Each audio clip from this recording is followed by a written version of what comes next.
So I've had this Radio Shack Electronics Learning Lab forever, and I finally got around to playing with it. And so this is the first exercise. It's setting up this LED to blink. And there it goes, it's blinking. So I don't know anything about electronics, but it's still pretty cool to see it work and to have put everything together. I guess I can name some of the parts right now. We have the LED here in red that's blinking.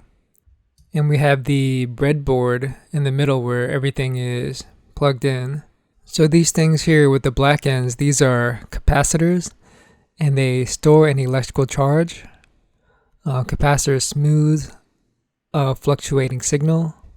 These things here with the little stripes, these are resistors, and they resist the flow of electricity. This makes them useful for reducing current to light emitting diodes, which can be damaged by too much current.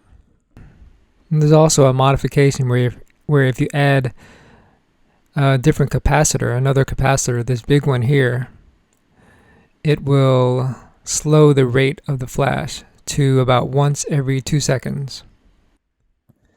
And in here, you can do a modification where you set it up to work with the buzzer, and it buzzes every time it lights up.